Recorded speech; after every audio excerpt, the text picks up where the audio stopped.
Estamos abrindo o 8º episódio da segunda temporada da live da Maratona Internacional de Porto Alegre Unimed, versão virtual 2021. Antes de chamar o nosso convidado, eu gostaria de agradecer em nome de todos os colaboradores da Maratona Internacional de Porto Alegre, aos nossos parceiros, patrocinadores e apoiadores, pois sem eles a realização desse evento virtual seria impossível. Então, o nosso agradecimento à Unimed, a Doces Guimarães, a Biscoitos Orquídea e ao Barra Shopping Sul, que em 2022 estará conosco, cedendo suas estruturas para que façamos a maior e melhor Maratona Internacional de Porto Alegre de todos os tempos. A todos vocês, nosso muito obrigado pela parceria, por acreditar na nossa maratona e que em 2022 todos estejamos juntos na realização presencial da maratona, meia maratona e rústica internacional de Porto Alegre. Obrigado a vocês, nossos espectadores da live, aqui nesse momento, e também a todos que vão assistir o nosso canal no YouTube ou no Facebook. Esse vídeo, assim que acabar aqui, ele sobe para o YouTube e para o Facebook. Além, é claro, dos agregadores de podcast como o Spotify. A audiência de vocês é a razão de estarmos aqui gerando esse conteúdo de qualidade, sempre com personalidades importantes do nosso maravilhoso mundo da corrida. Então eu gostaria só, antes da gente começar a falar e chamar o nosso convidado Adriano Bastos aqui, eu vou mostrar para vocês o nosso kit da Maratona Virtual. E aí eu já chamo o Adriano para bater aquele papo conosco, beleza? Aqui, no kit de vocês vai o cookie integral da Biscoitos Orquídea, que é maravilhoso, é sensacional esse biscoito. Quem já está recebendo pode deixar aí nos comentários se está gostando do biscoito, que o biscoito é realmente muito bom. A paçoca rolha da Guimarães, que é essa daqui, ela é sensacional também, ela tem a versão sem açúcar e a versão com açúcar, é muito boa essa paçoquinha, é viciante. E o amendoim caramelizado da Guimarães, que é sensacional. Eu sou apaixonado por esse amendoim da Guimarães. Eu gosto bastante dele. Também nós temos aqui a nossa medalha. Hoje vamos começar por essa aqui, ó, da Maratona. Maratona 42.195 virtual. Essa é a medalha, uma medalha grande, uma medalha bem grande mesmo. Medalha bem bacana. O pessoal que está recebendo, está repostando, está gostando bastante. Também temos para quem vai correr 5 ou 10 quilômetros da Rústica, aqui a medalha da Rústica Internacional de Porto Alegre, versão virtual. E também para quem corre meia maratona, a medalha da meia maratona, que é essa aqui. Todas elas são iguais, muda a identificação aqui e a da maratona, que é gigante. Aqui temos a camiseta, deixa eu abrir e tirar do saquinho aqui, a camiseta laranja, que você pode escolher quando fizer a sua inscrição. Essa é a camiseta laranja, tá pegando bem aí, tá focado, isso aí. A frente e as costas, você pode escolher a camiseta laranja e também pode escolher a camiseta preta, que é essa daqui. A camiseta preta, que eu gosto bastante das duas, mas a preta eu vou dizer que eu tenho uma inclinação maior para a camiseta preta. Beleza? Essas são as nossas primeiras informações. Agora vamos chamar o nosso convidado. Enquanto ele entra, eu vou passar um pouquinho do currículo dele. Lembrando que as inscrições para a maratona estão abertas no site www.esportif.com.br. Então, enquanto ele entra, eu já vou apresentar o nosso convidado de hoje, que é o Adriano Bastos. Ele é ex-maratonista profissional, campeão da Maratona da Disney, empresário, diretor técnico e treinador da Adriano Bastos Treinamento Esportivo.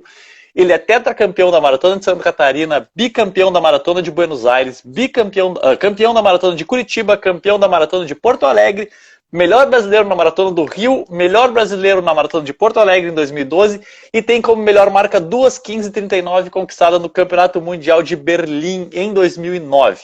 E além disso, tem ainda a participação no Mundial de Ironman em Kona, no Havaí. Depois de tudo isso aí e ganhar 8 vezes a Disney, agora eu posso te dar boa noite. Boa noite, Adriano. Tudo bem contigo? Boa noite, Paulinho. Boa noite. É um prazer estar aqui conversando aí com você. Depois de tanto tempo, né? Faz tempo que a gente não se vê pessoalmente, hein? Minha última participação na Maratona de Porto Alegre, acho que foi na edição de 2014, 2015. Eu nem lembro ao certo, mas faz tempo, hein? Faz tempo. Saudades dessa cidade, saudades dessa prova. Uma prova que eu posso dizer que foi aonde eu me realizei muitas vezes, né? Não só na questão de estar no pódio, mas pela prova em si, né? Que eu sempre considerei ela uma das principais e uma das mais bem organizadas do Brasil, tanto que eu fazia questão de estar todo ano presente nela, sempre indiquei ela para os meus alunos. Quando os meus alunos vinham falar de Adriano, sugestão de prova rápida para fazer recorde pessoal. Maratona de Porto Alegre sem pensar duas vezes. Era a primeira resposta. Então, é uma cidade que eu sempre fui muito bem acolhido, muito bem recebido. E aí, só para matar um pouquinho as saudades daí, ó, aqui, ó a situação que eu tô aqui em São Paulo, só vivendo um pouquinho do frio do que vocês vivem aí como rotina. Que bacana, Adriano. Que legal ouvir esse depoimento já de arrancada, assim, que bacana mesmo. Eu gostaria até de falar antes, eu ia deixar isso para falar mais para frente, mas eu vou falar agora que tu falou da maratona. A primeira vez que eu te vi, quando eu te conheci, nós estávamos em Santa Catarina, na maratona de Santa Catarina, no ano que tu ganhou ela em 2007 ou 2008. 2008, né? 2008. O sprint final keniano. Exatamente. Eu te conheci lá na maratona, eu te vi, eu lembro até hoje, assim, quando eu te conhecia, logicamente, de nome, né? Bom, o Adriano Bassi tinha ganho várias vezes a Disney naquela época. E aí eu vi aquele cara passando e eu via que tu era totalmente, não o oposto, mas tu era bem diferente do corredor tradicional, do atleta de elite tradicional, né? Que o cara geralmente chegava lá com o seu abriguinho, o cara, né, tranquilo, tímido, assim, entrava e tal. Pai, tu é um cara falante, todo tatuado, com roupa brilhosa, todo estiloso, assim, aquilo me chamou muito a atenção, assim, e ali de cara, como eu sou um cara que gosto bastante desse tipo de coisa, de roupa brilhante, de coisa, assim, aquele cara ali, gostei mais ainda, virei fã pra caramba, né, a partir daquele momento quando eu te conheci pessoalmente. Legal, literalmente uma caricatura, né? Não. Mas Adriano, assim, aqui nas nossas lives da maratona, a gente sempre gosta de contar um pouquinho da história do pessoal no atletismo e também nas maratonas, nas participações que teve em prova, né? Então eu queria saber, eu sempre faço essa pergunta antes de começar, é a questão de como é que tu começou a correr? Quando é que o atletismo entrou na tua vida? Em 2000, não, que 2000? Em 1992. 1992, para você ver que a coisa vem de longa data, né? Ou seja, hoje eu estou com 43 anos de idade. Eu comecei no atletismo aos meus 12 anos de idade, só para você ter uma ideia. 12 anos. 12 anos eu comecei a correr. Tive uma primeira vivência ali no mundo da corrida. Fiquei 2 anos como corredor de rua na época. Logo em seguida conheci o triatlon, que foi a modalidade, o esporte pelo qual eu me apaixonei. E aí fui triatleta de 1994 até o comecinho de 2000. E aí em 2000 foi quando eu embarquei de vez no mundo da corrida de forma profissional, né? Foi quando eu me tornei maratonista profissional. E o que me levou a isso era o quanto que minha corrida se destacava e era fora da média quando eu era triatleta, né? Então, mesmo sendo triatleta, eu entrava nas corridas de rua, chegava entre os primeiros colocados. Então, 10 mil, por exemplo, eu corria 10 quilômetros de rua para 32 minutos sendo triatleta. Uhum. Eu tinha 2 horas e 28 em maratona, sendo que eu não treinava nada para isso. Era a rotina de triatlo. De vez em quando dava loucura de eu entrar numa maratona sem fazer treino longo nem nada, ia lá no dia da prova, corria a distância e a minha melhor marca fazendo isso foi 2:28. Então foram coisas que me levaram a arriscar no mundo da corrida, vendo que eu tinha talento, tinha jeito para coisa, né? Ou seja, e aí eu quis explorar isso, né? O quanto que eu poderia evoluir de fato como corredor de rua. E quem foi o grande incentivador disso, óbvio, foi o João Paulo Diniz, assim como o Grupo Pão de Açúcar, que foi o meu principal patrocinador durante os meus 17 anos como maratonista profissional. Então, João Paulo, juntamente com a empresa, né, com o Pão de Açúcar, foram os meus grandes incentivadores, foram aqueles que acreditaram de verdade no meu potencial. E aí, esses 17 anos, aconteceu tudo isso aí que muitos viram e conhecem, assim como você. Que legal, e foi uma trajetória bem diferente, né? Porque geralmente a pessoa inicia na pista, vai lá para as provas mais curtas, vai 5 mil, 10 mil, 1.500, 800, e aí vai subindo até sair até subir para a maratona. Então tu já foi direto você já começou a correr o triatlon e maratona, não teve uma base. Então, eu sempre tive facilidade para provas longas, né? Então, eu como triatleta, tanto que eu me dava muito melhor na distância olímpica do que na distância short. Quando eu fazia a distância de meio Ironman, eu me destacava super bem. Gostava de provas longas, então, que nem eu falei, a facilidade de correr longas distâncias já sempre marcou. Então, mesmo sendo triatleta, eu costumava entrar nas maratonas e correr com grande facilidade a distância da maratona. Então, foi aquela coisa de, e se eu treinar só para isso, de verdade, 100%? O quanto que eu posso alcançar? Então, para mim, assim, óbvio, não foi algo certo quando eu embarquei no mundo da corrida de rua, né? Foi uma tentativa, foi uma coisa de arriscar, vamos ver até onde vai. E eu acabei indo muito além do que eu imaginava alcançar em termos de resultados. Tinha sonhos, óbvio, como a partir do momento que eu me tornei maratonista, o 2:15, que é a marca que eu alcancei realmente como minha melhor marca, para mim era um tempo que eu almejava isso como algo muito grandioso, né? Então, a partir do momento que eu me tornei maratonista, um dos meus sonhos era esse. O dia que eu correr uma maratona para 2:15, eu estou realizado. E em 2009 isso realmente aconteceu lá no Mundial de Berlim, né? E aí a questão de vitórias, maratona da Disney, vitórias na maratona de Santa Catarina, maratona de Porto Alegre, né, que eu venci em 2009 também. Então, assim, foram resultados que aconteceram de uma forma, digamos que natural, né? Ou seja, conforme eu fui evoluindo como atleta, os resultados foram acontecendo e eu fui percebendo que eu estava cada vez mais ali junto de igual com os principais atletas do Brasil, né? Sim. Então significa a tua indumentária, teu fardamento de atleta, de maratonista, como um triatleta vem dessa época, então, de quando tu começou no triatlon e aí continuou correndo com a roupa de um triatleta. Exatamente. Era como eu me sentia confortável, era como eu gostava de correr, me sentia bem correndo assim. A roupa, vamos dizer, a uniformização tradicional comum do corredor, shorts, a camiseta regata, aquela coisa, me incomodava. Aquele tecido mole ali, sabe? Para mim eu via como algo que atrapalhava. E a vestimenta do triatlo não. Por ser uma roupa mais colada no corpo, como se fosse uma segunda pele, eu me sentia muito mais confortável correndo com ela. Além do que a uniformização de triatlo, você tem os bolsos, né, já na roupa, né? No caso do top, eu tinha os bolsos ali na traseira e na lateral. A bermuda, eu tinha os bolsinhos também, que facilitava para eu carregar os géis, qualquer suplementação que eu precisava utilizar durante a prova. Tanto que uma coisa que eu fazia muito, até me apelidaram na época de Homem-Bomba, eu tinha umas garrafinhas pequenininhas.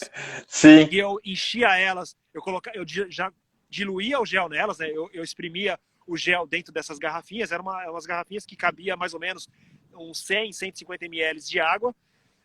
Eu exprimia o gel dentro delas, completava com água, agitava, então o gel já ficava diluído. Então isso me facilitava na questão da suplementação durante a prova. A ingestão do gel durante a prova, eu já tomava ele na forma líquida, né? Ficava muito mais fácil. Então eu não perdia tempo na questão de abrir um gel, pegar um copo d'água, e aí eu pegava essas garrafinhas e encaixava ela nos bolsinhos da bermuda e do top, e ficava aqueles bolsos todos estufados, que quem olhava aquilo falava, meu, que porcaria é essa que esse cara tá carregando?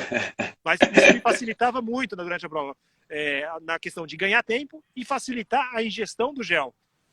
Sim, sim. Mas que interessante, né? É uma coisa que a gente não vê, realmente a gente não vê nas corridas, não vê praticamente ninguém correndo com... Hoje em dia até tem mais, a pessoa usando mais bermuda e até o top, mas antigamente era bem raro de tu ver. Não tinha, na verdade, não era raro, não tinha. E se você pegar lá no começo mesmo, 2000, 2001, 2003, eu corria de sunga e top. Eu não usava nem a bermuda, eu corria de sunga mesmo. Sim. Então, pro corredor, via aquele cara chegando de sunga na prova, tipo, olhava, você via aqueles olhares tortos, né, de tipo, o que esse cara tá fazendo aqui?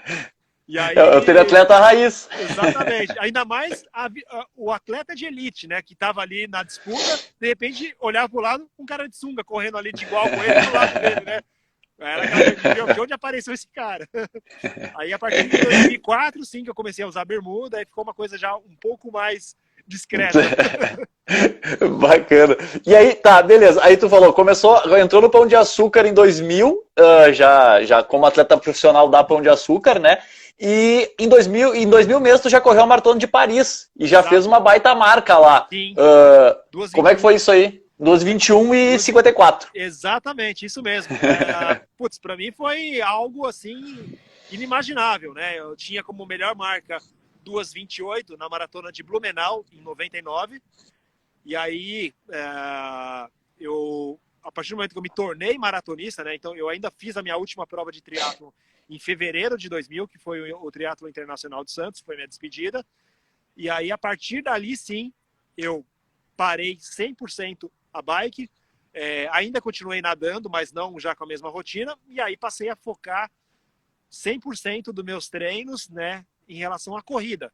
Então, assim, em apenas 2 meses treinando específico corrida, que foi o mês de fevereiro e março, porque a Maratona de Paris foi logo no comecinho de abril, eu fui para lá e já coloquei 2h21 como nova marca pessoal, né? Então eu baixei 7 minutos do meu tempo de maratona com apenas 2 meses de treino específico. Então, para mim foi até um susto, né? De, caramba, como é que eu melhorei tanto? E a questão de como eu corri a prova também. Fazendo split negativo, eu passei a primeira meia para 1:11 e a segunda meia para 1:10 lá. Então, foi aquela coisa de eu me reafirmar mesmo que eu tinha jeito para a distância da maratona mesmo e que coisas boas viriam pela frente. Que bacana. E assim, como que surgiu a ideia de correr Disney, de ir para Disney, de ser amigo do Mickey? Como é que surgiu essa tua vontade de ir para lá? Por que a Disney? Né, isso lá, início dos anos 2000, que ano tu ganhou a Disney pela primeira vez e como é que foi essa ida até lá? Então, Disney foi algo que já me cativava desde a época que eu ainda era triatleta. Eu via brasileiros indo para lá e vencendo a prova, e assim, brasileiros que não corriam tão melhor que eu, corriam ali quase que de igual. Então, primeiro foi o Santiago, eu não lembro o sobrenome dele, mas teve o Santiago que venceu 2 vezes. Depois teve o José Carlos também, que venceu a prova. E eram caras que, quando eu entrava nas provas de rua, as corridas a corpore, por exemplo, aqui em São Paulo, eles chegavam pouca coisa na minha frente. Tipo, eu tinha uma disputa quase que de igual com eles. Então ficou aquela coisa, se esses caras vão lá e estão ganhando essa prova, putz, eu também tenho chance. Então começou a despertar aquela coisa de, o sonho de vencer uma maratona, né? O sonho de vencer uma maratona e o sonho de correr uma maratona lá fora, né? Que até então eu nunca tinha corrido uma maratona internacional. Isso a gente está falando ali 98, 99, quando eu ainda era triatleta. A partir do momento que eu me tornei maratonista, em 2000, que tive essa oportunidade de correr Paris, né, em abril. Depois eu corri maratona de Nova York em novembro, que eu fui o melhor brasileiro na prova, inclusive. Fechei a prova com 2h26, 28º colocado geral em Nova York. O ano seguinte corri Paris de novo, aí comecei a participar das maratonas aqui no Brasil, tanto que eu acho que em 2001, se eu não me engano, foi o meu primeiro pódio numa maratona aqui no Brasil, que foi um 3º lugar na maratona de Porto Alegre. Aí, a minha primeira maratona no Brasil foi aqui. Profissional foi em 2001, maratona de Porto Alegre, 3º colocado. E aí, assim, ficou já começou a despertar aquela coisa de eu tô já brigando. E assim, esse 3º lugar em Porto Alegre, em 2001, foi com 2h18. Sim. Não foi qualquer tempo, além de tudo, né? Sim. Então, foi um baita tempo. E aí eu já comecei a me ver com mais chance, né? De uma disputa maior, né? De tipo, ir para uma Disney, com mais chance ainda de vencer.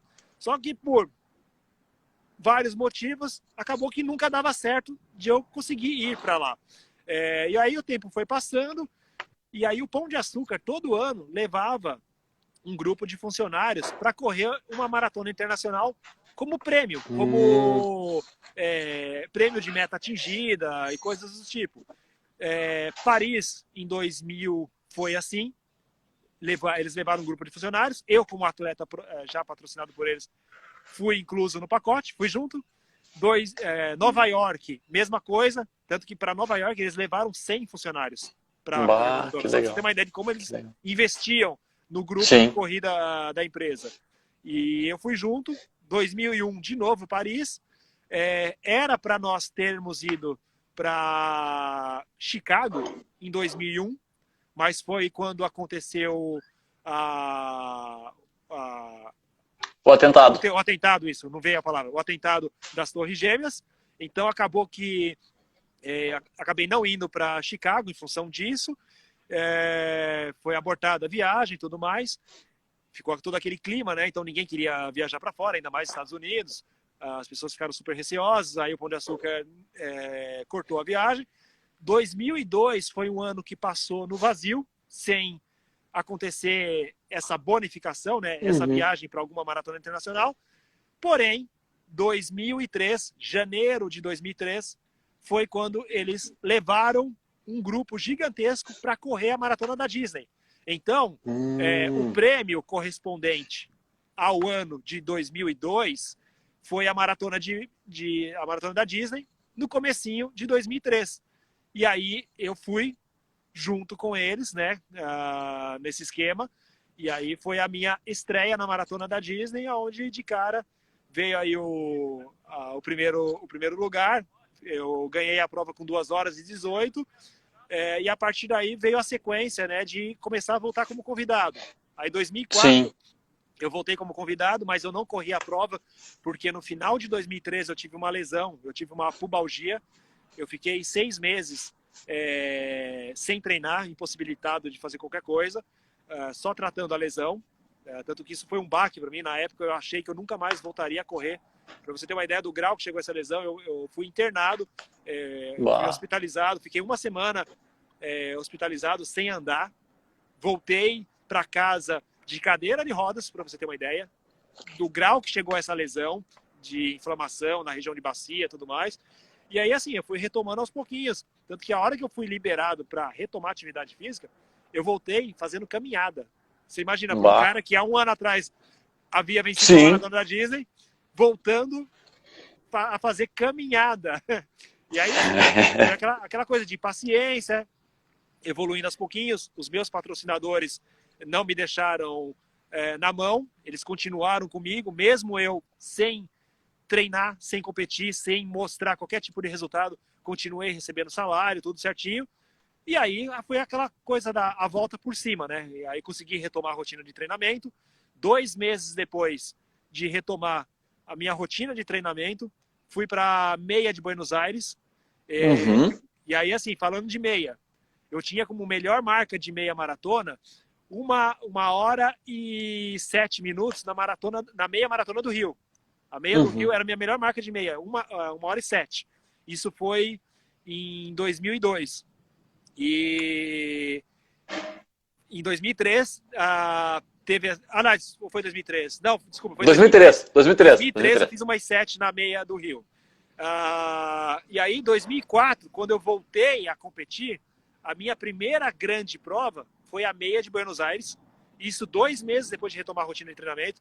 E eu fui lá e corri para 1:05:59. Ou seja, eu não só voltei a correr, como de cara estabeleci a melhor marca de meia maratona. Então isso para mim foi algo... foi aquela sensação de superação mesmo, de ter dado a volta por cima. E aí os resultados começaram a aparecer novamente, comecei a retomar minha rotina de competições. E aí, tendo a vitória em 2003 e já me mostrando competitivo novamente, eu cheguei para o Pão de Açúcar e falei, tenho chance de vencer a maratona de novo. Conversei com eles e que eu queria voltar para a Disney em 2005 para tentar uma nova vitória, tentar a segunda vitória. Aí eles acreditaram em mim, bancaram toda a minha viagem novamente. Aí dessa vez eu fui sozinho e aí venci pela segunda vez. E aí foi aquela sequência de, a partir daí, todo ano voltando como convidado, e a sequência de vitórias de 2005 até 2010 de forma ininterrupta, né? 2011 eu acordei com febre no dia da prova. Sim. Foi uma infelicidade. Acabei apenas completando a prova. 2012 fui o segundo colocado e 2013 a minha 8ª e última vitória lá. Então, pegando um pouquinho do histórico da Disney, foi isso. E aí 2014 ainda rolou um segundo lugar, 2015 eu fui o 4º colocado e 2006 foi a minha despedida. Foi aquele momento que eu já não me sentia mais competitivo, já sentindo que o corpo realmente já não acompanhava mais o ritmo, né, a intensidade, a decadência física mesmo que bate com a idade, não tem o que fazer. É o ciclo. E aí, em 2017, voltei para o triatlo como atleta amador, disputando agora a faixa etária, tanto que aí, que nem você falou, rolou a vaga para o Mundial de Ironman em Kona, né, em 2019. Então, assim, agora eu estou colhendo os frutos como atleta amador, não mais na mesma pegada de antes, como era quando maratonista, e o foco muito maior hoje na assessoria esportiva, né, ou seja, trabalhando como treinador, mas tendo o esporte na veia, que isso vai ser algo para sempre. Com 80 anos estarei disputando faixa etária ainda. enquanto tu tava falando, eu fico com o site da IAAF aqui, da World Athletics, agora aberto aqui na minha frente, eu tava acompanhando, e quando tu ia falando, eu ia acompanhando os teus resultados, né?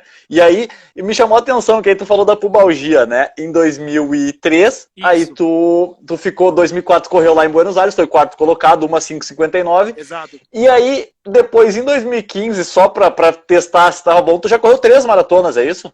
Como é que é? Tu já correu 3 maratonas em 2005, que foi Buenos Aires, aqui pelo site da IAAF, né? Buenos Aires, Paris e a da Disney. Exato, isso mesmo. Foram essas 3 maratonas que eu corri no ano de 2005. Que foi o ano então, que eu fiz a retomada, né?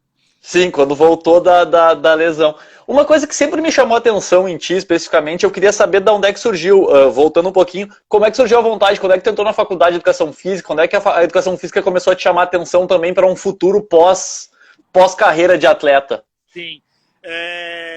Na minha época, triatleta, lá, década de 90, eu fui atleta da MPR, que na época não se chamava MPR, se chamava Marcos Paulo Reis Assessoria Esportiva.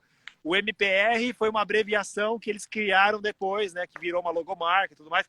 Mas eu fui atleta da MPR, do Marcos Paulo, de 95 até o comecinho de 2000, ou seja, quando aconteceu essa transição de eu virar corredor, tanto que quando eu fui para o Pão de Açúcar, uma das exigências é que eu passasse a ser treinado pelo Vanderlei de Oliveira, que era o diretor técnico do Pão de Açúcar na época, então eu tive que deixar o Marcos Paulo nesse momento. Depois, na sequência, passei para as mãos do Ricardo D'Angelo, que era o treinador do Pão de Açúcar BMF, né? E de 2008 para frente eu passei a ser autodidata, a me autotreinar. Mas pegando esse início aí, década de 90, que eu treinava com o Marcos Paulo, eu comecei a conhecer o que era um ambiente de assessoria esportiva, né? Então, eu lá dentro, como um atleta da assessoria esportiva, sabe, observando, vendo todo aquele ambiente, sabe aquela coisa de tipo, puta, é isso que eu quero para mim, é com isso que eu quero trabalhar. Então, assim, além de eu já ter a paixão como atleta, né, isso já fazia parte da minha vida, começou a despertar aquele interesse de é com isso que eu quero trabalhar, eu quero me formar em educação física, eu quero um dia ser um treinador, eu quero um dia ter uma assessoria esportiva. Então, o Marcos Paulo, posso dizer que ele foi a minha inspiração, ele foi a pessoa que despertou essa vontade profissional em mim, né, de querer ser alguém da área também, de querer chegar no nível em que eu já enxergava ele, né, como uma referência. E aí, em 2000, eu entrei na Faculdade de Educação Física, me formei em 2003. Em 2004, de 2004 até 2007, eu trabalhei numa assessoria esportiva aqui em São Paulo, numa assessoria menor, chamava Ação Total. Inclusive, o meu primeiro emprego como profissional da área de educação física, de fato. E aí, atleta, ou seja, eu era professor deles, mas eu era um atleta que estava em plena forma, em evidência, ganhando provas e tudo mais. As pessoas começaram a me procurar de forma particular, de tipo, Adriano, você não dá treinamento de corrida particular também? Então, essa busca meus serviços enquanto eu era treinador dessa assessoria. E voltando um pouquinho a fita, em 2004, quando eu estava tratando a minha pubalgia, a minha lesão, numa clínica de fisioterapia, eu conheci um dono de um escritório de advocacia, o Fernando Albino, que ele é dono de um escritório de advocacia aqui em São Paulo, chamado Albino Advogados Associados. Eu virei um grande amigo dele, e aí, passado um tempo, ele me procurou falando que ele queria implementar um programa de corrida para os funcionários dele dentro da empresa. Ele já corria, a esposa corria, alguns funcionários corriam, e ele quis criar um programa de qualidade de vida, mas trabalhando isso com a corrida. E aí foi quando ele me procurou, perguntando se eu toparia ser o treinador, né, do escritório. Óbvio, aceitei de cara, então criou um grupo de treinamento deles, aonde nós tínhamos um horário, dias e horários específicos aqui na USP, em que aconteciam os treinos deles. E foi nesse momento, dando treino para os funcionários do escritório, as pessoas me abordavam. Quanto que custa para treinar na sua assessoria? Isso aqui? Eu falei, não, isso aqui é um grupo fechado, é um escritório que eu dou treinamento para eles e tal.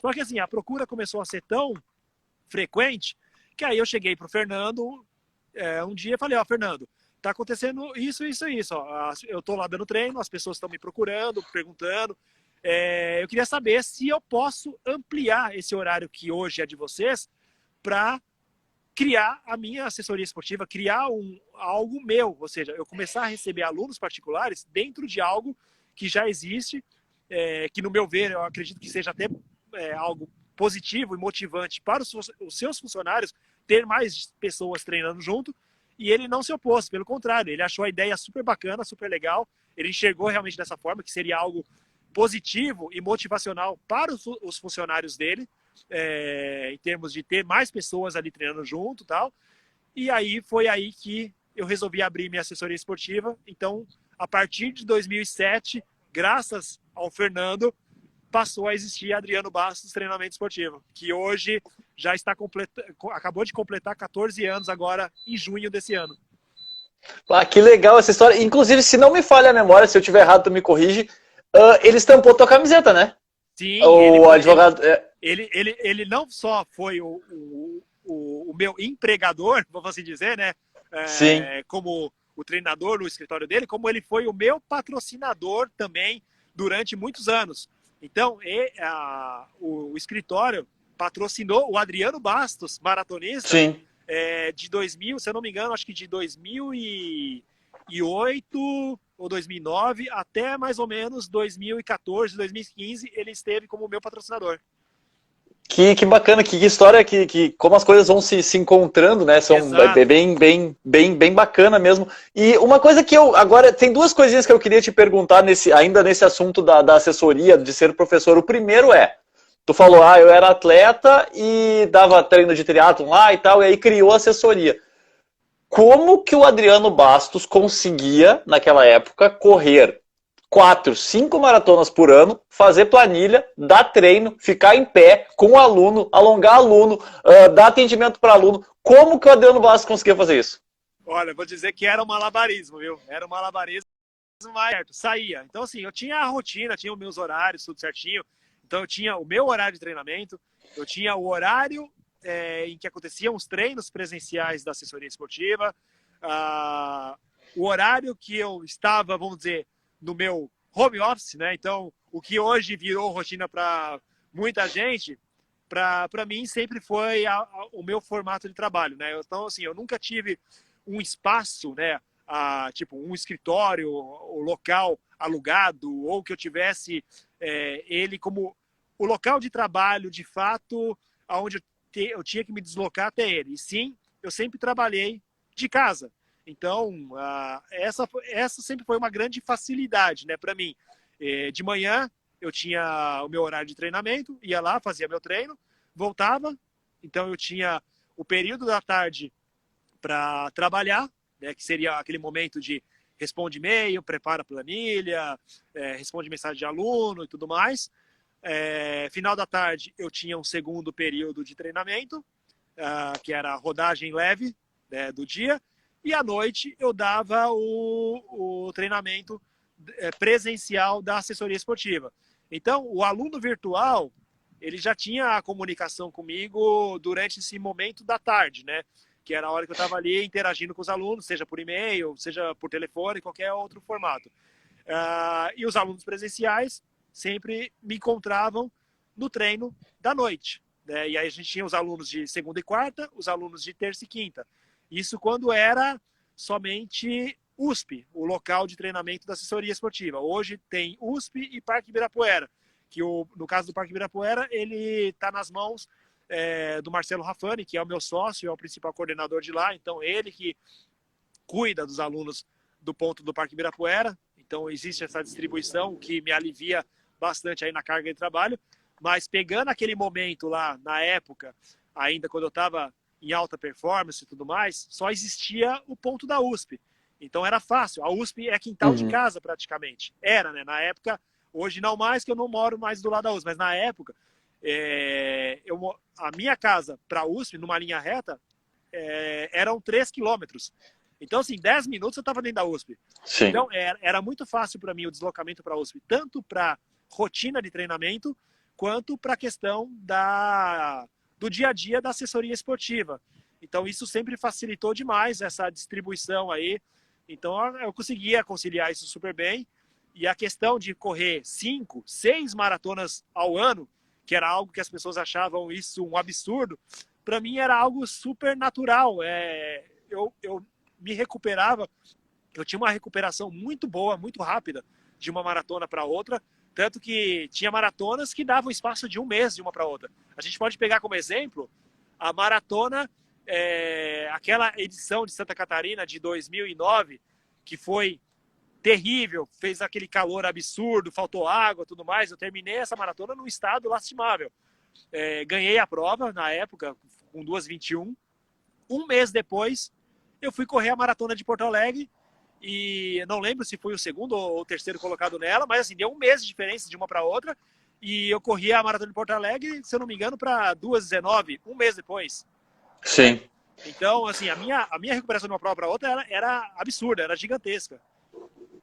O próprio caso do Mundial, né? O Mundial foi tua quinta maratona no ano, se não me falha a memória. Isso, foi a minha quinta maratona do ano, um mês e meio depois de ter corrido a maratona do Rio, que é outra maratona desgastante. Sim, e pesada. Fui lá e corri para 2:15. Então, isso mostra o quanto que eu conseguia me recuperar bem de uma prova para outra. E um detalhe, aonde que o atleta de elite se quebra ou se quebrava? Você pega a maioria dos atletas de elite, eles entram de cabeça para fazer o melhor resultado da vida em uma ou duas maratonas ao ano. Então, assim, o cara, ele entra numa rotina de treinamento absurda e entra naquela prova para um tudo ou nada. No meu caso, eu posso dizer que eu administrava os treinos de uma forma mais moderada, né? Então, assim, eu treinava o suficiente para chegar na minha melhor forma possível na maratona, mas realizando uma maratona no qual eu não terminasse ela no meu extremo, no desgaste extremo, né? Então, assim, tanto que era padrão eu correr maratona para 2:19, 2:20. Era o que toda a maratona que eu entrava, 2:19, 2:20, era o meu tempo comum. É óbvio, se eu treinasse específico, de uma forma muito mais assídua, eu poderia correr 2:16, 2:15, 2:17, mas quantas maratonas eu ia aguentar nessa pancada? 1, 2 no ano? Então, assim, eu treinava num nível, vamos dizer que meio que segurando o pé para aguentar correr mais maratonas no decorrer do ano, para 2:19, 2:20, que para mim era algo sossegado. Era aquela coisa, eu quando estava na maratona ali correndo para 3:20, era aquela sensação de, tipo, tô dando risada. Tipo, essa prova vai começar a doer para mim lá no quilômetro 30, 35, mas aí já tá acabando, né? Então, administrando a rotina de treino e administrando as provas para sempre correr elas, né, dentro dessa marca, eu completava a prova de certa forma muito mais inteiro que um atleta que ia para o tudo ou nada, e eu conseguia correr muito mais maratonas no decorrer do ano. Pensando financeiramente, eu estava sempre no pódio, sempre papando a grana, que para mim entrava como um extra, uma vez que eu já tinha salário com todos os meus patrocinadores, então eu já ganhava para treinar, eu já ganhava para correr. Eu não precisava correr atrás de premiação. A premiação, para mim, entrava como um extra, como um a mais, né? Então, eu preferia tentar correr o máximo de maratonas possíveis no decorrer do ano, aonde ia entrar um extra a mais vezes. Exatamente. Assim, uma coisa que me chama atenção aí, o Tião Moreira, que é nosso amigo aí, comentou agora há pouquinho, o Tião comentou assim, o Adriano sempre foi muito batalhador e sempre foi muito visionário no que ele fez. Passou rápido o comentário do Tião, foi mais ou menos isso que eu entendi. Mas assim, Adriano, tu foi um cara que lá em 2000, por exemplo, a internet no Brasil ali nos anos 2000, início dos anos 2000, não era uma coisa que todo mundo tinha acesso, não era uma coisa fácil para todo mundo. Por exemplo, eu lembro que a Maratona de Porto Alegre aqui, nós tivemos a primeira vez que foi inscrição online, se não me engano foi em 2005. A primeira vez que a inscrição foi online. Exatamente, era por fax, era por outras maneiras que a gente fazia a inscrição. Mas assim, tu era um cara que eu lembro como se fosse hoje, teve prova domingo, na segunda-feira, ou no domingo mesmo, no meu e-mail, eu não sei como também, ele aparecia ali. Adriano Bastos venceu a track and field, não sei qual, no dia tal, com fotos, com um relato, com tudo. Então, assim, tu sempre foi um cara que foi muito ligado na questão do marketing. Sim. E aí tu me diz também que, pô, eu ganhava para treinar, eu não ganhava para competir. Eu tive meu dinheiro. Por que tu é tão diferenciado de 99,9% dos atletas brasileiros que não fazem isso, ou não gostam de fazer isso, ou não sabem fazer isso? E como é que tu chegou de ser tu é uma referência muito grande para quem gosta de marketing esportivo, tu é um caso de muito sucesso. Então, eu sempre priorizei essa questão de mostrar os meus patrocinadores, né? De trazer visibilidade para eles. Então era aquela coisa, que nem eu falei, eu já ganhava deles, eu já tinha salário, já tinha bonificação com todos eles para ser o atleta deles, para estar lá treinando, competindo, representando a marca. Então, o meu papel qual que era? Era trazer visibilidade para eles. Então, a primeira estratégia que eu usei para isso, o primeiro caminho que eu utilizei para isso, foi a escolha das provas que eu participaria, ou que eu participava na época, né? Então, para que eu iria para uma tribuna de Santos, onde estava todos os melhores atletas do Brasil e de fora, onde eu seria só mais um. Então, eu vou para uma tribuna, correr para 10 km para 30 abaixo, eu vou ser 30º alguma coisa. Ou seja, não vou aparecer nem na foto. Vou para uma Pampulha, vou para uma São Silvestre, vou para uma meia do Rio, por exemplo. Provas grandes desse tipo, eu seria só mais um. Por mais que eu fizesse um baita tempo, provas desse nível sempre vão ter atletas muito melhores que eu. Então, eu comecei a escolher a dedo as provas que eu tinha chance de vencer e aparecer, né? Então, Field, Circuito das Estações e outras mais que tinha aqui em São Paulo aos montes, né? E em todas essas provas, ou eu estava no pódio, ou eu estava vencendo, né? Ou seja, ou era um ou outro. Ou eu ganhei a prova, ou, na pior das hipóteses, eu estava no pódio. Aparecendo para o público certo, que era o consumidor do meu patrocinador, né? Então, pega Pão de Açúcar, pega a marca esportiva que eu tinha na época, Oakley, e por aí vai. Então, assim, eu aparecia para o público certo que consumia o produto ou o serviço do meu patrocinador. Track and Field, por exemplo, que é uma prova mais elitizada. Então, assim, eu me tornei conhecido, criei a minha carreira em cima da quantidade de provas que eu vencia. E aí aquela coisa, mas o Adriano só ia para prova fácil. Aí aquela coisa, eu vencia Track and Field, só que correndo Track and Field para 30 abaixo. Sim. O dia que eu corria ruim, eu corria para 31. Aí eu pergunto, quantos atletas hoje correm um 10 km para 30, 31? Você contando os dedos. Então, naquela época, a disputa ela era acirradíssima. Então, eu não ia para uma prova, circuito caixa, por exemplo. O que eu ia fazer no circuito caixa, onde os caras corriam 10 para 29 minutos? Sendo que minha realidade era correr 10 para 30, para 31. Eu tinha que me tornar competitivo aonde eu tinha chance de pódio, que eram essas que eu escolhi a dedo. E aí as provas que eu precisava mostrar resultado de fato eram as maratonas, As maratonas. aonde posso dizer que eu calava a boca do povo que falava que eu só ia uma prova fácil, né? Porque aí nas maratonas eu tava lá de igual com os melhores maratonistas do Brasil, ganhando deles, disputando de igual com eles, né? Então era o momento onde eu me destacava de fato como resultado real. E aí essa questão que você falou aí do e-mail que você recebia, tudo mais, eu tinha uma relação de contatos de todos os repórteres, de todas os sites, portais, o pessoal responsável pela assessoria de marketing e tudo mais. Então, assim, eu era o meu próprio assessor de marketing. Então, o que eu fazia?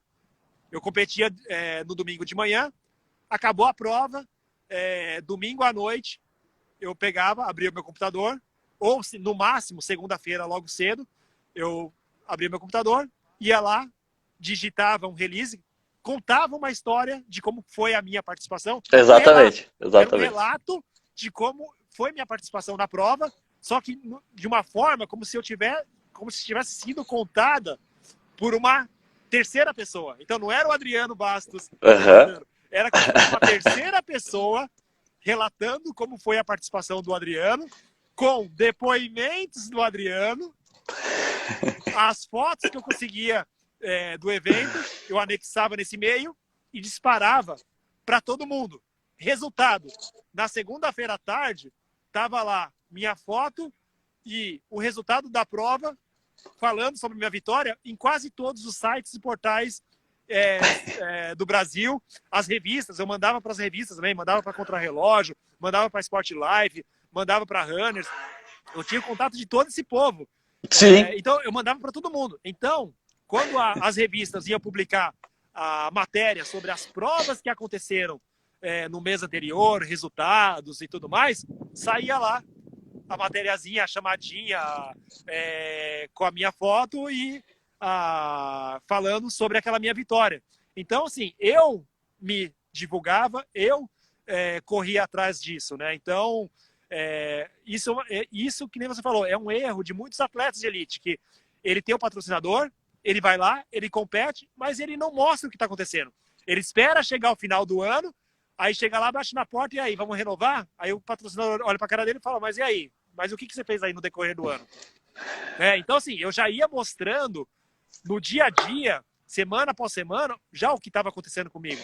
E tudo isso que saía em revistas, em sites e tudo mais, eu printava, eu guardava, eu tirava foto de tudo.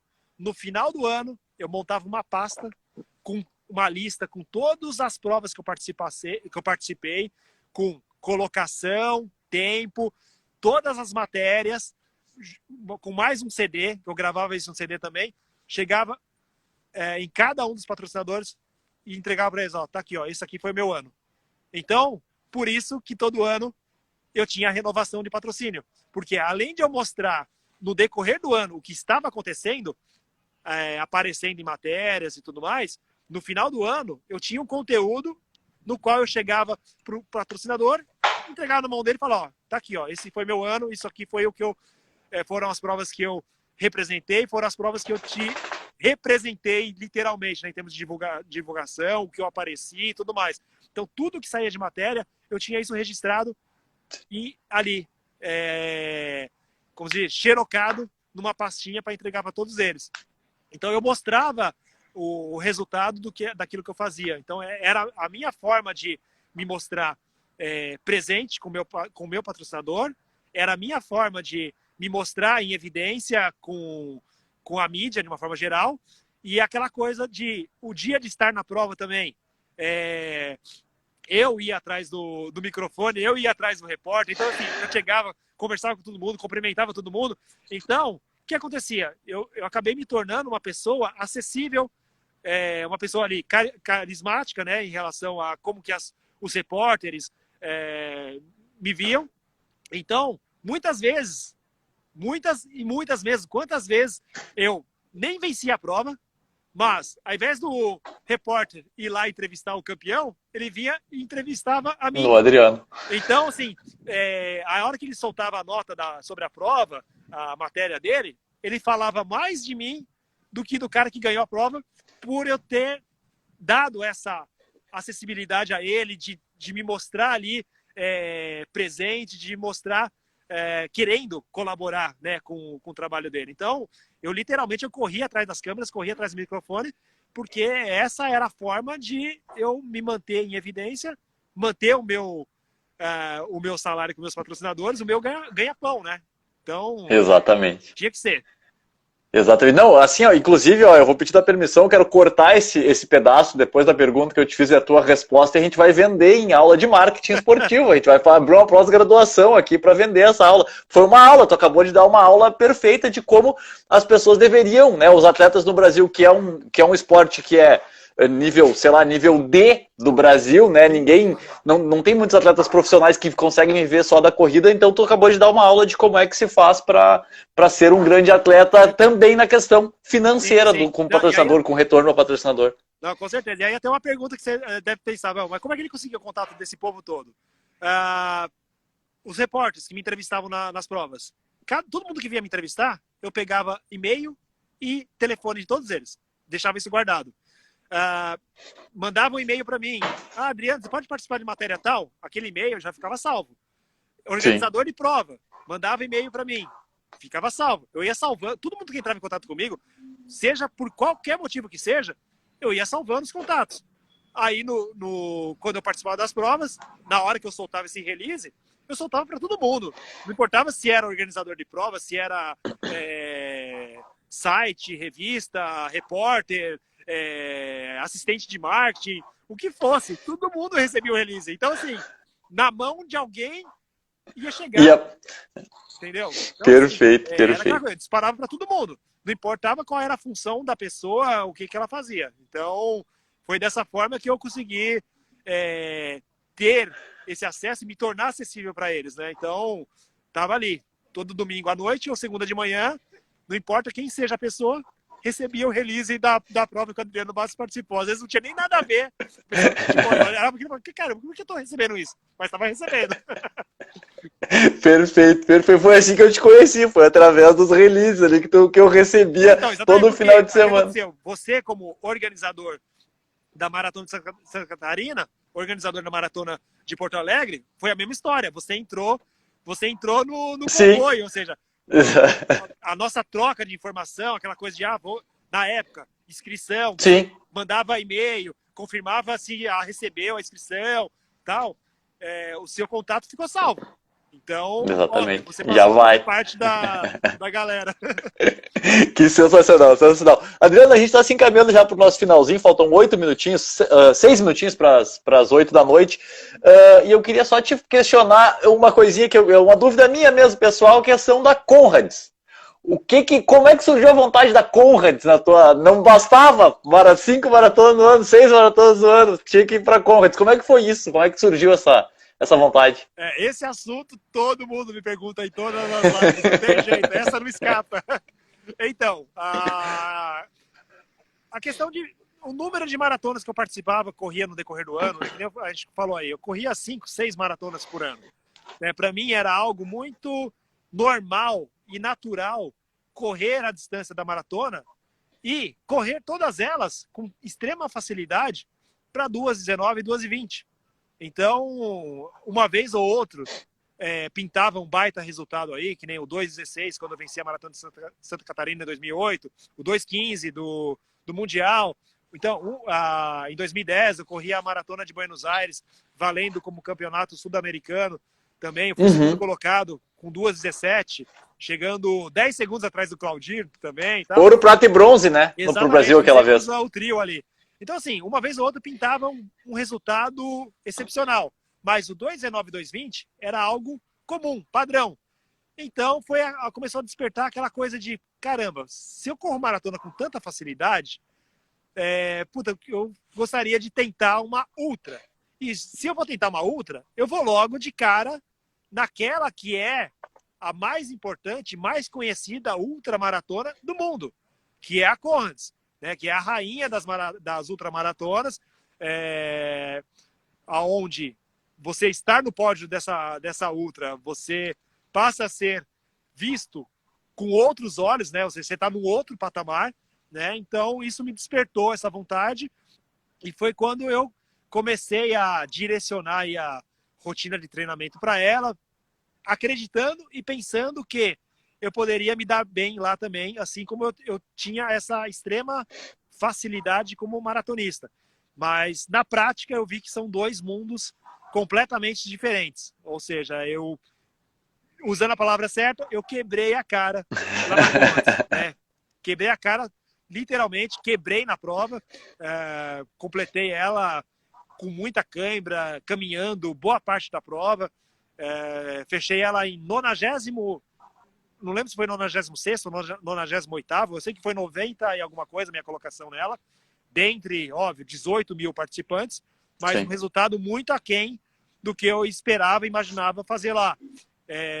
Fechei ela com 6 horas e 52, sendo que dentro dessas 6 horas e 52 eu fiquei 1 hora caminhando, do quilômetro 60 ao 66 eu fiquei caminhando com cãibra, não conseguia correr de jeito nenhum, então eu fiquei durante 1 hora caminhando a 10 minutos por quilômetro, né? Então eu demorei 10 minutos para percorrer cada um desses quilômetros, então só aí você pensa na perda de tempo que eu tive, mas o ritmo que ficou aquém quando a cãibra veio de vez, que eu tive que correr num ritmo muito inferior ao que eu estava no começo. O planejamento era que eu fechasse a prova na casa de 5 horas e 40, 5 horas e 50. Era a minha expectativa, o que me daria um top 10 na prova, né? Mas não foi bem longe do que eu esperava e essa foi minha experiência com a Conrads. Se eu pudesse voltar atrás, eu nunca teria ido para ela, porque pensando fisicamente e metabolicamente, ela acabou com a minha carreira de atleta, né? Então ela me destruiu fisicamente mesmo, tanto que depois dela eu nunca mais obtive resultados assim como eu tinha antes dela. E aí a partir daí foi o declínio mesmo de performance, só começou a cair, até que chegou o momento que eu tomei a decisão de que eu realmente ia encerrar minha carreira de maratonista e voltar a ser um triatleta amador. Então essa é a minha história com a Conrads. Eu acho muito interessante, né? Porque um cara que correu, que a gente falou, 5 maratonas no ano, 6 maratonas no ano, e daqui a pouco encarar uma corrida. Foi no ano que subia ou no ano que descia que tu correu? Foi no ano que subia. Eu estreiei subindo. E eu escolhi o ano que subia exatamente porque eu tinha muita facilidade com subida. Tanto se você pegar as maratonas que eu encarava com subida, eu me dava muito bem. Maratona de Curitiba, 2006, por exemplo, que eu venci ela com 2:19. Eu corri ela com uma extrema facilidade, onde eu brincava com os outros atletas, sabe? Quando chegavam os trechos de subida, eu dava porrada de propósito, acelerava o ritmo para ver quem conseguia ficar junto comigo, para ver quantos quebravam do pelotão. Então, eu tinha uma estratégia de prova onde eu usava o momento da subida para quebrar o ritmo dos atletas. Então, diante disso, eu acreditava que não só ia me dar bem na Conrads, como eu me daria muito bem estreando logo de cara no ano de subida dela. Sim. Bom, mas é experiência, tudo é experiência, assim como o Ironman deve ter sido uma experiência super fantástica agora depois dos 40, com 40 anos, né, tu fez o Ironman? Foi com 41 anos. 41? Exatamente. Então é uma experiência completamente diferente, né, outra. Sem dúvida, demais. Então tá, Adriano, assim, ó, eu sei que a gente tem assunto aqui pra gente ficar falando durante mais umas 2, 3, 4, 5 lives aqui. Com certeza. Mas como o nosso horário é até as 8 horas, eu queria te pedir, primeiramente, te agradecer. Tu é um cara que nem eu falei lá no começo, tu é um cara que é um ídolo gigantesco pra mim em todos os sentidos, no marketing, como atleta. Tu é um cara que eu sempre, assim, que eu penso em, por exemplo, eu vou pensar em alguém pra me inspirar, eu vou dar uma olhadinha no site do Adriano, o que o Adriano tá fazendo, eu sei, realmente, não é mentira, eu faço isso mesmo. Então tu é uma inspiração bem grande para mim mesmo em todos os aspectos. Como professor também de educação física é uma inspiração. Então eu queria te agradecer por ter tido esse tempinho para falar com a gente aqui. Eu sei que tu é um cara que tem uma agenda bem corrida. Só queria que tu deixasse todos os seus contatos, como é que o pessoal faz para te encontrar, se quiser treinar na assessoria Adriano Bastos. E um recado para essa galera que ficou até agora nos assistindo, que foi bem legal, foi bem bacana mesmo o bate-papo. Show de bola. Primeiramente, agradecer a todos que estiveram aqui presentes, que estão aqui presentes ainda. Obrigado pela participação, galera. Obrigado aí por acompanharem, terem dado esse tempinho aí da noite de vocês. Meus contatos, para quem ainda não me segue, meu perfil do Instagram, Adriano Bastos Disney, perfil do Instagram da assessoria esportiva, AB, _treinamento esportivo, o meu site, para quem quiser buscar informações aí a respeito da assessoria esportiva, adrianobastos.com.br. Lá tem todas as informações, tem o meu contato de WhatsApp também, que vocês podem mandar mensagem diretamente para mim. Então, quem buscar aí informações sobre assessoria esportiva, sou eu pessoalmente que vou atender o WhatsApp, vou responder o WhatsApp aí, passando as informações para vocês. E aí, mensagem final é apenas tenham paciência, sigam com a rotina de vocês aí, um dia após o outro. Pensem primeiramente que nós estamos no momento de pensar em qualidade de vida, pensar na saúde, então manter a rotina de treinamento, não importa se as provas estão acontecendo ou não. Pensa que se vocês estiverem com os treinos em dia, vocês já estarão um passo à frente aí para quando elas voltarem, que isso será em breve. Em breve nós estaremos juntos aí de novo nas corridas de rua. Então o mais importante agora é ter a paciência de seguir em frente, fazendo de vocês, prezando pelos demais, né? Sem dúvida alguma, com todos os cuidados necessários, segurança, mas mantenham-se ativos, mantenham-se saudáveis, que logo mais a gente coloca tudo isso em prática aí nas ruas de novo. Perfeito, perfeito. Obrigadão, Adriano. Fica o convite para voltar nas próximas temporadas aí, quando a gente puder conversar de novo. Um abração, boa noite para ti, bom trabalho e sucesso sempre, que aqui tem um fã, sempre tem aqui a Maratona de Porto Alegre, é tua fã. Valeu. Obrigado, valeu mesmo. Valeu. Tchau, tchau. Tchau, tchau.